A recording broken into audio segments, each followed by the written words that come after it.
Antes que existiera un tecno latino, a fines de la década del 1990, estaba en rigor la Fundación Endeavor, que buscaba apoyar a emprendedores de alto impacto en Chile y Argentina.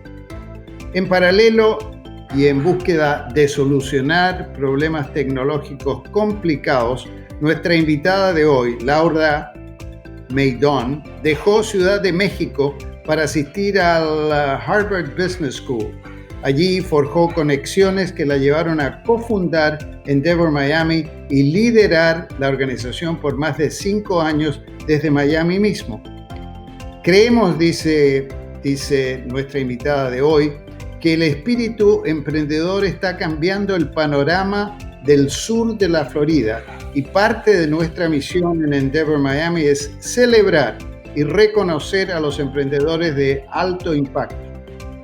Endeavor Miami actualmente apoya a más de 30 empresas y sus equipos fundadores de alto impacto.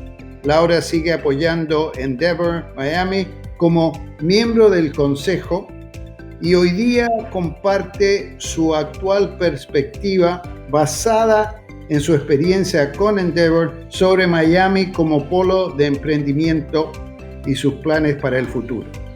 Y Laura se encuentra hoy con nosotros, Aquí y Ahora. Aquí y Ahora es un podcast que auspicia la empresa PAG Law, expertos en Venture Capital o Capital Semilla en el hemisferio. Para conversar, con Laura, se queda con ustedes Juan Pablo Capello, presidente y socio fundador de PAG Law. Bienvenido a Laura, a Juan Pablo y bienvenidos a todos ustedes. Laura, gracias por acompañarnos. Muchísimas gracias por la invitación, Juan Pablo. Oye, fue impresionante el otro día, o hace unas semanas cuando hablamos, porque parece ayer o anteayer que estuviste llegando a Endeavor. Me acuerdo, Endeavor Miami, ¿no? Me acuerdo hace, 5 años atrás, antes que habías tomado el mando y asumido el puesto, tú y yo salimos a almorzar ahí en Coral Gables y hablar de todos los planes que tú tenías, a la visión que compartíamos para Miami como un polo de emprendimiento, tanto en los Estados Unidos como para la región. Y casi, o hace más de un año, te saliste de Endeavor, por mi punto de vista, habiendo cumplido muchísima de esa misión, ¿no? Arranquemos un poco hablando de lo que tú percibías, un poco los desafíos para Miami y para el tecno latino y el vínculo con Miami, antes que llegaras a Endeavor, y cómo eso fue evolucionando a lo largo de tu tiempo ahí como la persona dirigiendo la organización en Miami.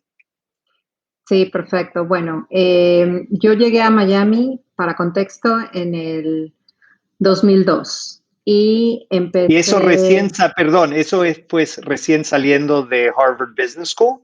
No, 2 años después. Primero estuve en un Private Equity Fund de Chicago y luego me vine para acá para trabajar en Panamco. Entonces, yo ya llevaba bastantes años experimentando de primera mano lo que significaba el buscar un empleo y la profundidad del mercado laboral en Miami para personas que tienen diferentes profesiones como nosotros. Claro. No había mucho, ¿no? Definitivamente el mercado laboral era poco profundo. En 2013 conozco a Peter Kellner y, como tú sabes, ya estaba en proceso gracias a Matt Hagman de Knight Foundation y ya se habían sumado varios al directorio de Endeavor Miami, y ahí siempre digo que tuve suerte de estar en el momento justo, en el tiempo correcto para poder unirme y ser cofundadora Claro. de Endeavor Miami. Y en ese momento la misión y la pasión por Endeavor venía de diferentes lados. Primero, que crecí en México y Endeavor es bastante conocido en Latinoamérica y había visto el impacto que Endeavor había tenido en mercados emergentes. Segundo, que era ya llevaba yo más de 10 años en Miami y veía que sí le hacía falta potenciar todo lo que era emprendedurismo, que había mucho emprendedor o mucho pequeño empresario, pero realmente no había muchos recursos para ayudarlos a escalar. Y creo que, bueno, no, Endeavor no fue la primera iniciativa, ya había varias iniciativas en ese momento entre los grupos de ángeles y Lab y los primeros Sí. valientes Susana Mac que estaban tratando de impulsar el ecosistema. Me pareció perfecto momento para que una organización global como Endeavor viniera y ayudara a traer recursos a los emprendedores para justamente llevarlos a la siguiente fase, escalarlos y atraer Y más talento. claro, y en aquel entonces, ¿qué percibías tú como el desafío principal? ¿Cuál iba a ser como tú sabes cuando los políticos, como un nuevo presidente Uh -huh. asume la presidencia, siempre hay el plan de los primeros 100 días. Sí. ¿Cuál era como tu plan ahí? ¿Cuál es que tú decías, bueno, aquí hay the low hanging fruit? O sea, ¿cuáles son las cosas que tú sentías que donde podías Endeavor y tú podías tener mayor impacto? Mira, primero, o sea, primero de los retos Sí. era encontrar los emprendedores que cumplieran. Y eso hasta el día de hoy sigue siendo uno de los retos, encontrar, claro. encontrar los emprendedores que ya estuvieran más allá de una fase inicial de lo que decimos en inglés el startup phase. Y entonces ese era un reto y bueno, contaba con todo un directorio y el primer año estuvo trabajando muy, muy cerca de mí Peter Kellner para ayudarme a identificar esos emprendedores que pudieran escalar. Ese era el primer mandato. El segundo, si pienso en las tres columnas de servicios principales que ofrece Endeavor era construir una red de inventores, construir una red de inversionistas o ayudar al acceso a inversión y el fomentar el talento. Entonces, a mí, por ejemplo, el lado de mentores no me preocupaba tanto. O sea, yo estaba segura que había suficiente capital humano en Miami, que simplemente necesitaba una excusa para conectarse con una buena red para ayudar. Sí. Y creo que eso muy rápido se vio que sí, que era cierto. El segundo caso, que era una vez que encuentras a los emprendedores, entonces encuentras a los emprendedores, les consigues mentores, eso estaba bien. Yo creo que uno de los retos principales que siguió siendo y en cierta medida sigue siendo es el acceso a capital. Y en su momento, no sé si te acuerdas que era todo un tema que si no había talento, que si brain drain, que Claro. si venía, que a mí el talento siempre me ha parecido un recurso global donde Sí. se transfiere dependiendo de las condiciones económicas. Entonces, obviamente, entre más masa y más escala hubiera de más emprendedores, pues más talento se iba a traer y eso iba a ser un tema del tiempo. Y fue muy interesante un tema que tocaste ahí, que en aquel entonces había este tema del talento y el brain drain y qué sé yo, porque claro, en aquel entonces había, para mí, medio un mito, pero sin lugar a duda, había gente en Silicon Valley que le decían a los emprendedores que estaban basados en Miami, y la verdad, emprendedores que también estaban basados en Austin, Texas, en Atlanta, en Boulder, Colorado, de que ellos no iban a poder levantar capital si no se mudaran a Silicon Valley, ¿no? Uh -huh. Y ahí yo creo todos estuvimos en Miami y le tenemos que agradecer un montón a Andrés Moreno de Open English, porque él la verdad fue un pionero. Él Uh llega a -huh. Miami, me parece, en el 2011, y muy rápidamente, me parece, justo cuando tú estás entrando y Uh -huh. cofundando a Endeavor, Andrés está cerrando una ronda de 60, 70 millones de dólares por Open English, Sí. demostrando de que uno podía levantar capital de verdad desde Miami. Y más o menos en ese mismo momento, un par de colombianos que habían sido criados acá en Miami venden .co Correcto. por como 110 millones de dólares. Y eso por lo menos me hizo sentir como que es tanto gracias a Andrés y los chicos de .co que habían como preparado el campo de batalla para que tú, Sí. Laura, podías entrar y ponerte a laburar. Porque la verdad yo creo hubiera sido muy difícil un año antes que Endeavor se pudo haber instalado en Miami, porque la verdad había pocos vientos que estaban soplando a favor del ecosistema hasta que Andrés y los chicos de .co no cambiaran un poco la ecuación. ¿Cuál era tu perspectiva en aquel entonces? ¿Tú sentías que estabas entrando posiblemente en un punto de inflexión o no? Sí, o sea, yo creo que ya había suficiente movimiento, pero era el inicio de esa fase emprendedora de un ecosistema que es bastante joven, ¿no? Yeah. O sea, antes de eso, tal vez, o sea, obviamente yo tenía la ventaja de los ejemplos también de Manny Medina y de Maurice Ferrer, que Claro. también habían Sí, vendido sí. y que en ese momento esas eran las historias, ¿no? Sí, entonces yo creo que o sea, en ese momento era un reto, no estaba claro que el modelo iba a funcionar.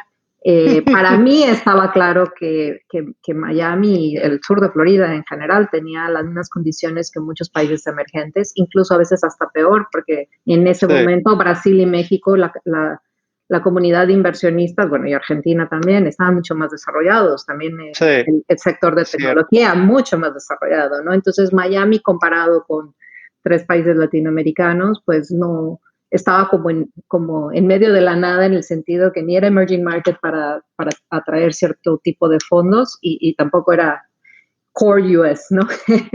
Que siempre ha sido interesante de Miami.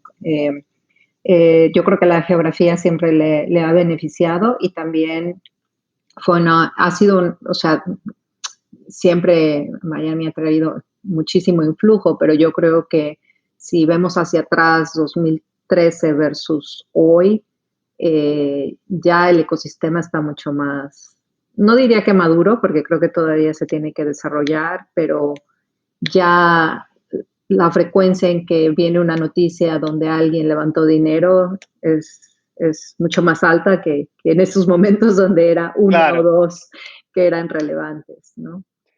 Y pensando un poco ese contraste entre el Miami que tú conociste o enfrentaste hace 6, 7 años atrás a el Miami Tech como existe el día de hoy.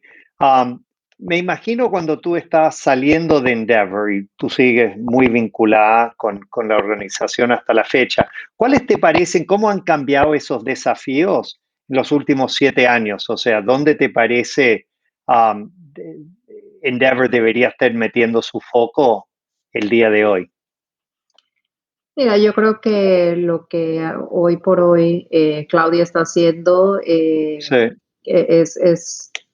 me encanta porque los programas que se han lanzado de aceleradoras, que lanzamos el primero a principio del año pasado, en 2019, permiten tener impacto a una mayor gama de emprendedores, ¿no? Entonces tú tienes Endeavor, el core de Endeavor, que es para emprendedores de alto impacto, queriendo decir que de verdad están en un punto de inflexión para escalar en grande.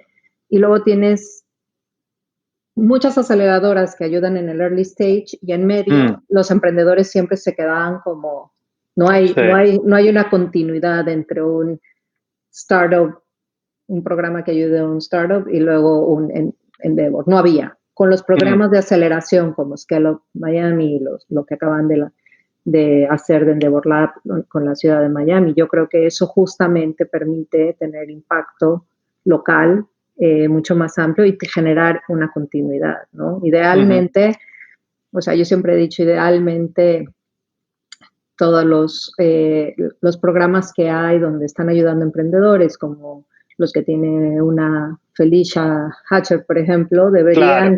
idealmente debería eventualmente llegar esos emprendedores alguno de esos a ser emprendedor en Endeavor, ¿no? Eso todavía falta desarrollar, creo, pero está en proceso. O sea, creo que ahora hay más recursos y hay la capacidad de generar esos links. Y es lo que está haciendo Endeavor ahora con Claudia. Sí.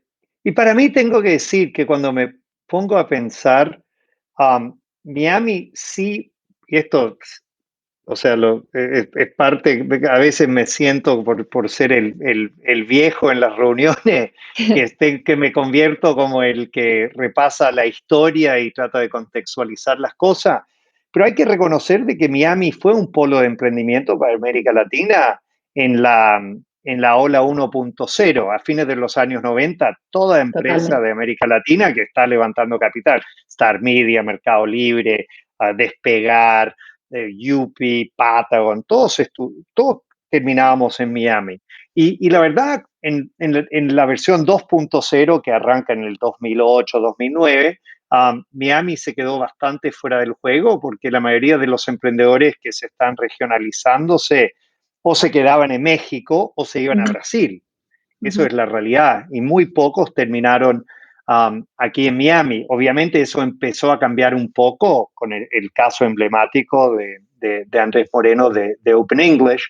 Um, ¿qué, o sea, hablemos porque Miami siempre ha sido una ciudad interesante, ¿no? Es una ciudad de 2.8 millones de habitantes y como el 70% son de gente o de América Latina o con raíces en América Latina. 2.2 de los 2.8 millones de habitantes son latinos, entre comillas, bastante definido de una manera bastante amplia, ¿no? O sea, tienes Miami como una ciudad en América Latina, de alguna manera, y una ciudad yankee.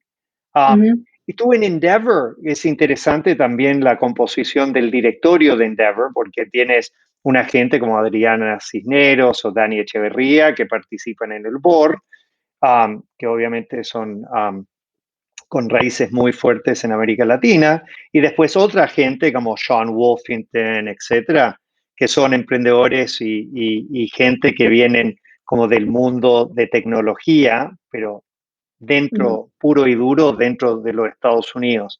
¿Cómo ves eso te parece una ventaja para Miami o quiere decir de que Miami siempre, estos dos ecosistemas van a ser bastante apartes, independientes y no se van a comunicar? ¿Tú cómo ves esto de las dos Miamis, para decirlo de esa manera? La verdad que mi experiencia ha sido bastante unificada, ¿no? Si yo veo el portafolio específico de Endeavor, pero en general el ecosistema, o sea, hay una mezcla de emprendedores, sí, con presencia latinoamericana, pero son los menos, o sea, la mayoría, incluso aunque sean latinos, están enfocados en el mercado de Estados Unidos, ¿no? Claro. Si divides la parte de tecnología con la parte de lo que llamamos brick and mortar, ¿no? Sí. O sea, My Ceviche y Pincho están obviamente enfocados a crecer en Estados Unidos, aunque estén liderados por latinos. Claro. Luego tienes Bueno, Powerful, por ejemplo, también. Powerful. Tienes luego, por ejemplo, Everymundo, ¿no? Liderado por Seth y Antón, y es global, ¿no? Entonces las compañías tecnológicas obviamente son más globales y al final Miami logró atraer o sea, desde temprano un Brian Brakin, que ahora es inversionista, ¿no? Que decidió venirse a Miami, hasta una Yuja y Johanna que venían de Canadá decidiendo conscientemente Miami, a una Jackie Baumgarten de Votesetter, que también se mudó de California a Fort Lauderdale, ¿no? Y todos están creciendo sus compañías basados aquí. Entonces, yo creo que esa mezcla es mucho más productiva ahora que tal vez antes, que la división era más clara. Sí creo que hay muchas oportunidades para unificar las diferentes geografías, ¿no? Sí. O sea, las diferentes culturas tal vez, siguen existiendo diferentes culturas dependiendo en qué parte de la ciudad estés, pero yo creo que en el ecosistema de fundador a fundador, esas diferencias se dispersan. Realmente es un fundador hablando con otro, compartiendo experiencia y tratando de escalar su compañía. Claro. Y ahí ya no importa tanto con todos los retos que puedas tener, ¿no? Más que en COVID, que ha nivelado a todo el mundo, los retos se han exaltado, creo que ahí se rompen las barreras de geografía o regionalización. Y no sé, me encantaría escuchar de ti si compartes mi optimismo. Obviamente la pandemia le está afectando a Miami como toda ciudad de este planeta, ¿no? Pero para mí esta pandemia deja el Miami Tech mejor parado que nunca, en el sentido de que Miami es una de las 5 o 6 ciudades más vivibles en los Estados Unidos, ¿no? O sea, yo tengo una de mis hijas que está viviendo en San Francisco y ella como contando los días para que ella pueda mudarse de vuelta a Miami, ¿no? Y una tendencia que yo sí siento que va a salir, que sí o que sí, de esta pandemia, es que la gente va a empezar a darse cuenta que puedan vivir y tener y armar su proyecto de vida en el lugar donde ellos quieran, ¿no? Y de que eso va a favorecer un montón a Miami al mediano y largo plazo. Porque estoy de acuerdo contigo, una de las cosas que más tristeza siempre me da viviendo en Miami, particularmente en los primeros 10 años, del 98 hasta el 2008, era la cantidad de gente que yo había conocido, gente como tú, macanúa, súper preparada, que tenía muchísimo para aportar a esta ciudad y venían con muchísimo optimismo y ganas de hacer cosas acá y con un buen trabajo, pero cuando se les acababa ese buen trabajo a 3, a 5, a 8 años, no encontraban el próximo buen trabajo acá en Miami y se tenían que mudar a Nueva York, a Chicago, a San Francisco, a alguna otra parte. Y yo siento como que ojalá eso no sea, tú sabes, la situación en que se encuentre esa gente de aquí para adelante. ¿Cuál es tu perspectiva de cómo puede ir desenvolviéndose el Miami Tech? Yo creo que lo que he hablado con varios emprendedores es que, y también ejecutivos de corporativos, o sea, definitivamente la pandemia ha roto el paradigma de que puedes contratar de cualquier lugar y puedes trabajar de cualquier lugar. Obviamente algunas industrias son mejores que otras para lograrlo, ¿no? Pero hablando de tecnología, yo creo que le ha dado oportunidad a muchos emprendedores a traer talento de cualquier lugar sin que necesariamente esa persona se mude. Y lo que tú dices es lo inverso, que es, bueno, si yo ya no encuentro un trabajo aquí, puedo trabajar en otra compañía sin tener que mudarme. Sí, creo que eso va a pasar más y más. Además, te digo que como residente de Miami estoy viendo, y no sé, o sea, creo que, bueno, sí ha habido varios artículos sobre las ventas de bienes raíces y definitivamente hay un influjo increíble de nuestros amigos del norte. que bueno, nos van a incrementar nuestros precios, pero o sea, Miami, yo creo que en los últimos 10 años, primero, ha evolucionado, se ha vuelto más cosmopolita y ha logrado generar una dinámica de negocio mucho más relevante en el lado emprendedor, por lo menos, y de tecnología, definitivamente. Además de eso, como tú dices, siempre ha sido un buen lugar para vivir, con los problemas que tenga y podemos hablar de costos y de otro tipo de temas de ciudad, pero relativo a otras ciudades a otras ciudades grandes sigue siendo una buena opción, ¿no? Y la calidad de vida es increíble. Entonces, sí estoy de acuerdo que con la pandemia eso se ha agrandado y la gente busca un lugar donde puedas estar más afuera, con espacio, Sí. más trabajando en tu casa cómodamente, ¿no? Que es lo que todos nos está tocando todavía hacer. Así que creo que eso va a ayudar.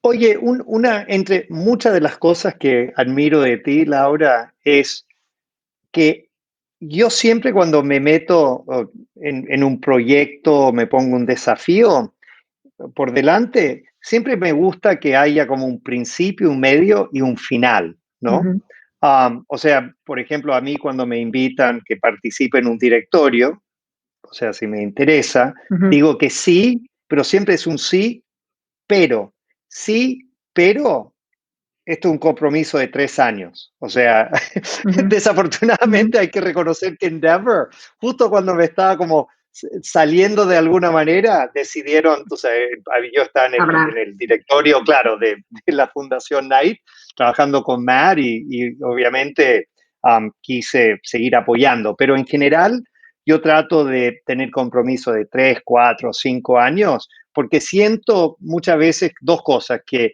después de X número de años y ya como aportado las ideas que tengo, ya les he puesto sobre la Ujú, mesa. Y segundo, siempre me parece que hay que crear espacio para nueva gente, para nuevas ideas, nuevo talento, y hay que renovar las aguas de alguna manera. Yo sé que muchos de nosotros, incluyendo a mí mismo, me sorprendió un poco tu toma de decisión de no seguir en Endeavor. O sea, tú como cofundadora del proyecto en Miami y siendo una ujú, cara tan visible de la organización, era casi como cuando yo pensaba en Endeavor, pensaba en ti, ¿no? ujú. Um, y hablemos un poco de eso, porque entre las razones que quería hablar contigo era sabiendo que tú estabas en este punto de inflexión. Ujú. Y un poco, sí, quería hablar. ¿Tú te sentías que era, no quiero decir un salto al vacío, pero para ti era difícil decidir, tú sabes, crear espacio y no seguir manejando Endeavor? ¿Cómo fue tu toma de decisión en ese Sí, sentido? es muy buena pregunta. Sí fue todo un proceso. Eh, Primero porque la misión me sigue encantando y la organización me Sí, sigue encantando, creo en la misión, en lo que hacen y en el impacto. Segundo, porque en Endeavor está rodeada de mucha gente que me gusta, ¿no? Mucha gente inteligente, claro. emprendedores, mi directorio, todo el tiempo realmente con mucho acceso a gente muy interesante generando ideas. Entonces, la posición era muy dinámica y de verdad que consideraba de alto impacto y como una cosa que se me olvidó decirte es que cuando yo tomé Endeavor, yo siempre digo que mi, este, mi drive personal Sí, era poder lograr que mis hijas cuando crezcan tuvieran más oportunidades y crecieran en una ciudad mucho más dinámica, claro. ¿no? Entonces, eso para mí,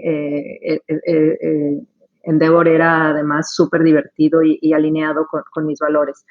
Eh, yo también soy muy pragmática y soy una persona de negocios, entonces llegó un punto en que me di cuenta que era bueno para la organización que tuviera una evolución y que en mi caso a mí me gustó el inicio, me gustó construir, me gustó crecer y había una fase ya de escalar que yo creía que había otras personas, podía haber otras personas mejores para hacerlo.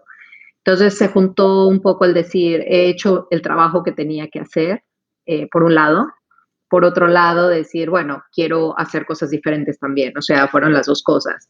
Ahora, el momento me tardé en tomar la decisión, no fue de un día para otro, lo pensé mucho y también tenía que ser un momento donde yo me sintiera que la organización podía hacer ese cambio, ¿no? En términos de cómo estábamos de recursos, de fondos, de portafolio, de equipo, ¿no? Y eso llevó, o sea, eso como cuando manejas una organización, eso cambia de un segundo a otro dependiendo de lo que esté pasando alrededor. Claro, eso es lo que iba a decir. Es muy fácil, escuchándote, diciéndolo tan en frío, es como, sí, no, obvio, hay que esperar el momento indicado. Oye, mi viejo estuvo 15 años para abandonar el barco, ¿me entiendes? Sí. Porque nunca hay el momento perfecto, ¿me entiendes? Que los vientos están soplando a tu favor y no hay ninguna nubes en el cielo y todo está despejado, ¿me entiendes? O sea, siempre hay desafíos, o sea, pero ¿cómo? O sea, yo creo que muchísimos de nosotros hemos estado en esa situación que filosóficamente sabemos que es un buen momento, que tú sabes, en los próximos meses o al mediano plazo, es un buen momento para tomar un paso al costado, ¿me entiendes? Uno, porque me abre espacio a mí mismo para seguir desenvolviéndome y además es bueno para la organización porque le permite a la organización traer nuevas ideas a la mesa. Intelectualmente todo lo entendemos, pero ¿cómo decides que ahora es ahora o nunca o ahora sí lo va a hacer? Es excelente pregunta. O sea, fue un proceso bastante emocional también en ese sentido. Fue una decisión de estómago, donde se Mm, unió mi estómago con la parte pragmática y entendí en algún momento que tenía que tomar el riesgo. Y era un riesgo, mm, o sea, siempre es un riesgo. Fue un riesgo tomar, claro. al principio lanzarme o sea, a cofundar Endeavor y fue un riesgo también salirme, o sea, o ha sido un riesgo también Claro, salirme. porque tú habías tenido tú, si mal no recuerdo, estás en Visa, ¿no? Sí, llevaba muchos años en Visa trabajando. Claro, o sea, dejaste una carrera muy Ujú, corporativa ujú. para ir a trabajar con una especie de startup, por lo menos en Miami. Obviamente Endeavor tenía todo un historial, Sí. pero esto era la primera oficina que abrían en los Estados Unidos y nadie en aquel entonces está seguro de cómo eso iba a funcionar. Correcto, o sea, incluso hay casos de HBS, de Harvard Business School, donde cuestionan si se debería abrir o no en su momento, ¿no? O sea, Ah, que es divertido, claro, o sea. Entonces, bueno, te digo, fue un riesgo tomarlo, pero también fue un riesgo salirme y también, pero una vez que lo tomé también sabía que lo tenía que hacer con tiempo, sabía que no podía dedicarme a otra cosa al mismo, o sea, digamos, si sí, tomo a Patrick McKinney, mi amigo de 10% Entrepreneur, en teoría, cuando te quieres hacer otras cosas, a lo mejor, pues lo empiezas a hacer desde dentro. En Endeavor no lo quería hacer ni podía hacerlo porque le estaba dedicando 100% a la organización. Sabía que tenía que hacer un periodo de transición y, y salirme completamente. Entonces, como pasó fue que le avisé a mi board, al directorio, con 6 meses de anticipación, pero sí puse una fecha de salida. sí. También contaba ya con el beneficio de mis colegas alrededor del mundo que habían hecho esas transiciones y cómo las habían hecho y cómo las habían manejado, ¿no? Y como Ah, ya. algunos se les iba más tiempo que a otros y no, o sea, y se quedaban ahí por no conseguir reemplazo, porque pasaban cosas, entonces yo sabía que eso podía ser un riesgo, pero afortunadamente tú conoces a todos mis directores del momento Claro. y hicimos un plan y lo ejecutamos para cumplir con los tiempos, pero yo estaba, o sea, me di un tiempo en el que independientemente de lo que pasara, me tenía que salir. Afortunadamente me invitaron a quedarme un año en el directorio y eso ayudó también a no sentirme como que me quedaba sin nada de un día para el otro. No, pero la otra Sí. cosa que de verdad me inspira muchísimo es que yo siempre, y de repente por falta de seguridad o por inseguridad, o sea, yo siempre me he ido de una cosa a otra, ¿me entiendes? O Ujú, sea, me acuerdo que yo el día antes que yo me metí a Patagon, yo trabajé hasta las 2 de la mañana cerrando los temas de ujú, trabajo que yo estaba dejando, ¿me entiendes? Y cuando, lo de Patagon se acabó, también yo literalmente, a pesar de que sí, sabíamos que íbamos a cerrar la empresa 30 de junio, yo creo que el 1 de junio ya tenía la carpeta llena de cosas que tenía que hacer, compromisos, o sea, literalmente o sea, yo nunca he trabajado más que la primera semana de julio, el año que cerramos a pata con el 30 de junio, porque tenía tanto por hacer, etc. Una de las cosas que me encantó hablando contigo, y la verdad me inspira mientras yo vaya pensando en eventualmente lo que va a ser, tú sabes, mis próximos pasos, es exacto, cómo puedo tener esa valentía para crear un espacio donde yo de verdad pueda pensar y ser un poco más estratégico en mis próximos pasos. ¿Tú cómo? Mira, yo creo que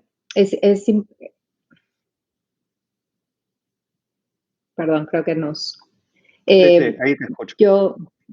Sí, que yo creo que es importante compartir algo. Definitivamente, como te mencioné, emocionalmente no fue un proceso fácil. Decidí tomar el riesgo. Pero una de las cosas y uno de los motivos por los que lo tomé es porque gente como nosotros, que no para, ¿no? Que está acostumbrado a dar todo el 150% y nos encanta lo que hacemos y no paramos. En el contexto personal y familiar, uno se da cuenta que no necesariamente es lo mejor. Y yo me di cuenta que les estaba enseñando a mis hijas que a toda costa no había que parar y quería darme la oportunidad de intentar parar y ver eso qué significaba y que ellas también aprendieran que está bien cambiar, que está bien parar, que está bien darse tiempo para hacer otras cosas, ¿no? Entonces, te lo digo como algo que yo no sabía cómo le iba a hacer y si me iba a funcionar o no, pero fue una de las razones, ¿no? De decir, a ver, tengo una hija que va a cumplir en su momento prepandemia, cumplió este año 12 años y otra de 8, está preadolescente, este es el momento para hacer ese cambio, ¿no? Y poder establecer otro tipo de relación con ellas. O sea, tengo la relación de mamá profesional, pero no, ¿cómo es esa relación si estás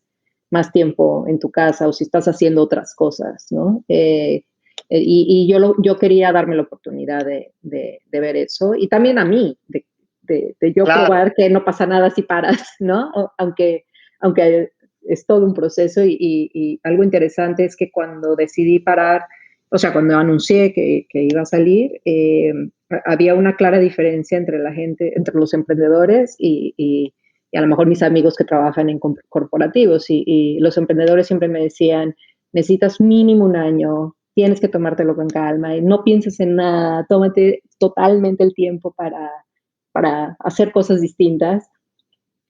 Y mis amigos del mundo corporativo se estresaban más de que yo me fuera a quedar sin trabajo.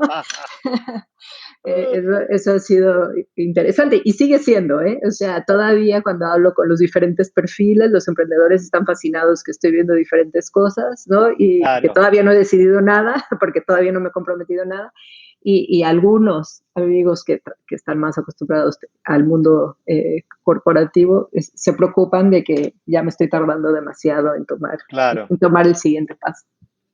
Sí, yo muchas veces cuando me hago como la autocrítica, yo siento que he tenido unas tremendas oportunidades debajo de mis narices, pero a veces yo he estado demasiado busy, demasiado lleno de compromiso para realmente aprovechar esas oportunidades a pleno. Y algo algo que aprendí que yo no lo entendía cuando la gente que se ha tomado tiempo me dice, vas a necesitar más de 6 meses, yo creo que es bueno compartir para las personas que están considerándolo, es que me llevó un tiempo y varios meses hacer el detox mental, ¿no? O sea, el cerebro sigue funcionando como que estás trabajando y yo me empecé a ocupar en otras cosas, o sea, además que soy social, ¿no? Me encanta relacionarme con la gente, entonces estaba siempre reunida con alguien, hablando, generando ideas, o sea, realmente no me estaba dando la oportunidad de parar de verdad. Y al final del día, bueno, la pandemia me ayudó a finalmente entrar en ese proceso al 100%, ¿no? Entonces, para mí me siento muy afortunada que fue en este año y que Claro. no he podido pasar esta pandemia así. No, y me imagino que también con la pandemia y el hecho de que no tienes este compromiso profesional, te ha dejado pasar más tiempo que nunca con tus hijas y Ujú. conectar con la familia como nunca, ¿no? Sí, y hacer cosas que nunca había hecho. Tú y yo hablamos del tema de meditación, Sí. que para mí me falta disciplina todavía, pero work in progress, pero ahí voy. Bueno, O, todos somos un work in progress. o hasta tomar guitarra, ¿no? O sea, que Claro. tenía ganas de tomar guitarra y me puse a tomar guitarra, ¿no? Cosas o sea, es que te digo que cuando uno está ocupado ya ni siquiera disfrutas leer un libro, ¿no? O sea, eso es lo básico, pero en esas cosas es donde he notado que habría espacios personales de crecimiento personal y definitivamente lo más rico de estar en la casa durante el momento que mis hijas también estaban en la casa, ahora ya están regresando a la escuela, pero físicamente, pero toda la parte virtual de poder estar aquí, ¿no? De no estar preocupada, o sea, estar presente en sentido de mente presente, ¿no? Porque Sí. todos estábamos en nuestras casas, pero por lo menos presente mentalmente estaba. Bueno, cuando tu vida se convierte en una meditación, te das cuenta que no hace falta meditar. Bueno, ahí está, eso ya está demasiado elevado, ya está en otro nivel. No, pero de verdad es curioso. Por ejemplo, ayer vi un documental en Netflix que es un documental, My Octopus Teacher. O sea, Uh-huh. y un tipo desarrolla toda una relación con un pulpo, pero que le hace, adivina quién descubre, a sí mismo, Uh-huh. ¿me entiende? A él mismo. Y nada, escuchándote hablar me hace pensar mucho en eso.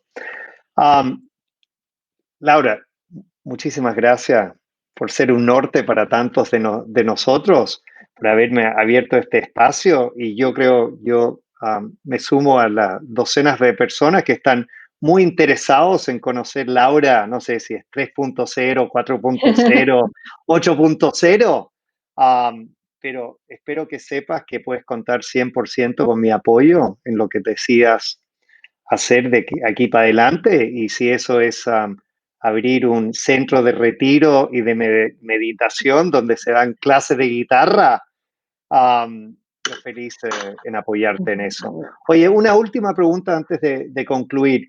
¿Qué mensaje le quieres pasar a los hinchas del Tecno Latino y los hinchas del Miami Tech para que mantengan el optimismo y la fortaleza en estos momentos difíciles? Sí, yo creo que hay muchas oportunidades todavía. Estamos en unos momentos donde hay mucha disrupción en diferentes industrias y confío plenamente en que los emprendedores que están aquí en Miami y en Latinoamérica van a lograr esa disrupción, ser parte de la disrupción. Y además también, o sea, aprovecho el espacio para hablar a los latinos en general, a las Mm. mujeres fundadoras en particular. Parte del tiempo que me he tomado me he dado cuenta de lo importante, lo frágiles que somos como seres humanos y cómo mucha gente deja sus capacidades y su potencial porque no le dijeron que podía en su momento Mm, o porque no tuvo un ejemplo y por suerte hay más ejemplos en el mundo de historias que se sí. parecen a diferentes, a todos los seres humanos que han logrado hacer cosas buenas, pero creo que es importante mantenerse claro que lo peor que puede existir es el self-selection, a lo que yo le digo, Mm, el tú solo sí. bombardearte, ¿no? Y hay toda una comunidad de gente aquí, como yo, como tú, como muchos otros, mucho talento aquí en Miami que estamos dispuestos a ayudar. Así que también bienvenidos. Laura, un abrazo enorme. Un abrazo De brutal. ahora, contando los días, las semanas, para que nos podamos reunir en persona. Así es, ya habrá más que contar. Así es. Exactamente. Esta historia Laura, continuará. Gracias. un gran abrazo. Eso. Chao, gracias. Este fue otro programa de Aquí y Ahora, auspiciado por PAG Law, especialista en Venture Capital. Hasta pronto.